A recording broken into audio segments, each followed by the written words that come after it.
Salve, salve, universo narrado! Estamos passando aqui para responder mais uma duvidazinha lá da plataforma. Hoje é a dúvida do Vinícius Chimaschi da Cruz, que mandou para a gente o seguinte: por que fazendo do meu jeito fica impossível?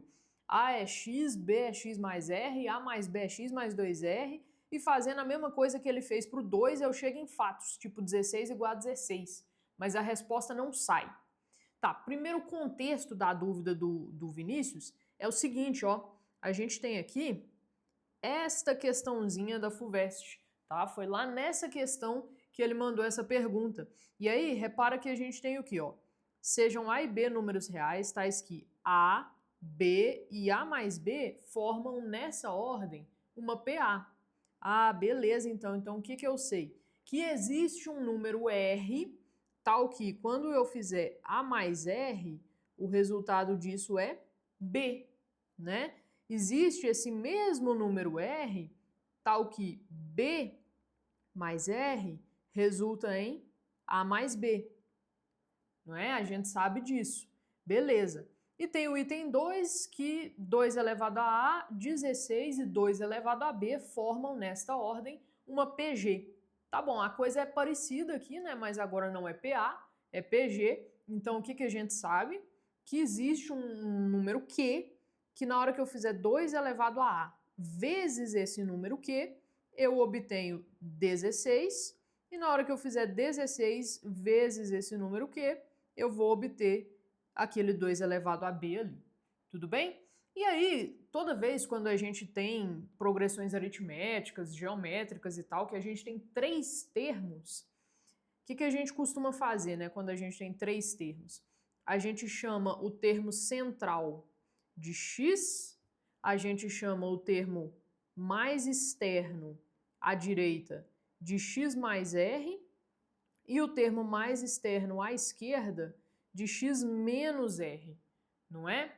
Por quê? Porque na hora que eu somar isso daqui, esse r de cá com esse r de cá vai morrer. Faz sentido?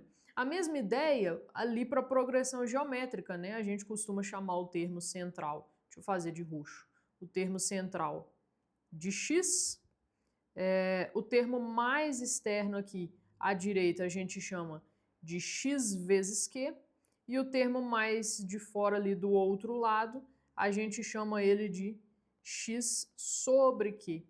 Beleza? Porque aí na hora que a gente multiplicar todo mundo, o que vai acontecer? Esse q vai morrer com esse q aqui, e aí os outros termos vão se multiplicar. Beleza? A dúvida do Vinícius é: por que eu não posso chamar de x, x mais r e x mais 2r? Já que isso é certo, né?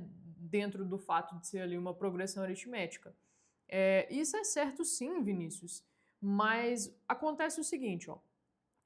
Eu vou pegar esse item 2 e falar, ó, eu tenho 2 elevado a A igual a 16, certo? Na verdade, 2 elevado a A vezes Q, né? Eu preciso multiplicar ali pela razão. Isso é igual a 16, beleza. E o que eu sei também? Que 16 vezes a mesma razão Q vai resultar em 2 elevado a B. Aí qual que era a sua ideia? A você chama de x, B você chama de x mais r, e A mais B você chama de x mais 2r. Só que aí onde que está o problema? Ó, vamos substituir naquela coisa lá. O que a gente vai ficar? 2 elevado a vezes q, a gente vai ter 2 elevado a x vezes q, resulta em 16. Só que aí eu ainda tenho um q do lado de cá, né? Ou seja, eu inventei ali uma incógnita que não existia. Repara, meu problema já estava cheio de incógnita. Eu fui lá e inventei mais uma. Então, aqui já começa a dar uma ideia do porquê que isso dá errado, tá? Porque você tem informação de menos para coisa demais, saca? Dali, eu posso até escrever isso daqui assim, ó. Vou chamar esse Q, vou escrever esse Q como 16 dividido por 2 elevado a x. Sabe por quê? Para eu pegar ele aqui, ó, e substituir ele ali em cima, ó. O que a gente vai obter? A gente vai pegar aquele carinho e vai obter 16 vezes 16 sobre 2 elevado a x, que é igual a 2 elevado a b, né? Mas esse b, você tinha chamado ele de x mais r. X mais r.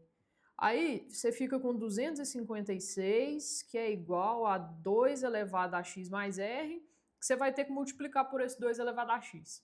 Então, vai ficar 2 elevado a 2x mais r, porque você vai somar os expoentes. Qual que é o problema disso aqui agora? O problema disso daqui é porque eu tenho duas incógnitas em uma mesma equação, saca? Se você tivesse feito ali, ó, x menos r, x e x mais r, isso não ia acontecer, porque na hora que você fosse somar ali um com o outro, algum cara ia desaparecer, enfim.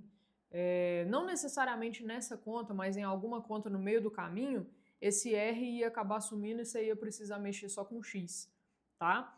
E isso não vale não só para essa questão, tá? Isso vale para todas as vezes que você tem problemas de PA, problemas de PG, que você está com esse tipo de situação, com 3 termos ou então com 5 termos, tá? Dá errado por quê? Porque você vai ficar com 1, 2 equações apenas e aí você vai ter 2, 3 incógnitas, entende? Ou seja, você tem incógnitas de mais, equação de menos e aí as coisas não batem, tá? Para eu ter solução única de um sistema, eu preciso ter o mesmo número, a mesma quantidade de equações e de incógnitas. Se um é mais que o outro, aí desequilibra.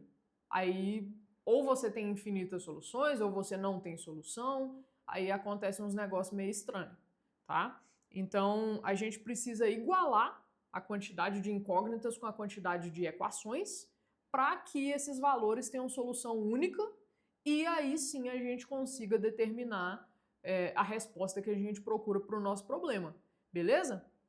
Então, basicamente, a resposta para a sua pergunta é essa. Por que é impossível? Porque você tem muita incógnita para a quantidade de equação. Qual que é a solução, então, para o seu problema?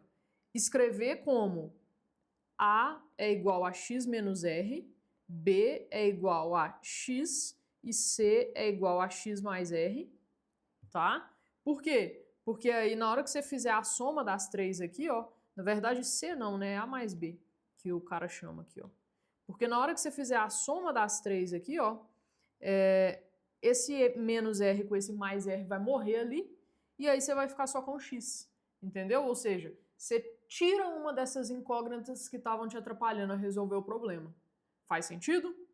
Bom, é isso. Espero ter ajudado, um abraço e bons estudos!